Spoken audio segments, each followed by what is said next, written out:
ദാവീദും ഗോലിയാത്തും. ഫെലിസ്ത്യരും ഇസ്രായേൽ ജനതയും തമ്മിൽ യുദ്ധം നടക്കുന്ന സമയമായിരുന്നു അത്. ഫെലിസ്ത്യരുടെ കൂട്ടത്തിൽ ഗോലിയാത്ത് എന്ന ഒരു അതിശക്തനായ ഭീമൻ ഉണ്ടായിരുന്നു. 9 അടിയിലധികം ഉയരമുള്ള അവനെ കണ്ട് എല്ലാവരും പേടിച്ചു. അവൻ എല്ലാ ദിവസവും വന്ന് ഇസ്രായേൽ സൈന്യത്തെ യുദ്ധത്തിന് വെല്ലുവിളിക്കും. ആ ഭീമനെ നേരിടാൻ ആർക്കും ധൈര്യമുണ്ടായിരുന്നില്ല.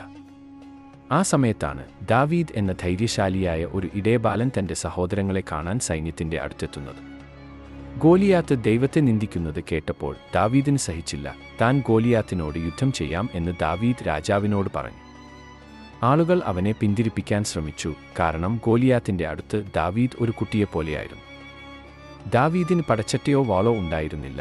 ആകെ ഉണ്ടായിരുന്നത് ഒരു വടിയും അരുവിയുടെ തീരത്തുനിന്ന് എടുത്ത 5 കല്ലുകളും മാത്രമായിരുന്നു. ഗോലിയാത്ത് ദാവീദിനെ പരിഹസിച്ചു. ദാവീദ് അവനോട് പറഞ്ഞു, നീ നിന്റെ വാളിലും കുന്തത്തിലും ആശ്രയിക്കുന്നു.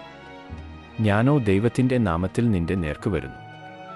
ദാവീദ് മുന്നോട്ട് പോയി തൻ്റെ കൈവശമുള്ള ആയുധം ഉപയോഗിച്ച് ഒരു കല്ല് ഗോലിയാത്തിൻ്റെ നെറ്റിക്ക് ലക്ഷ്യമാക്കി എറിഞ്ഞു.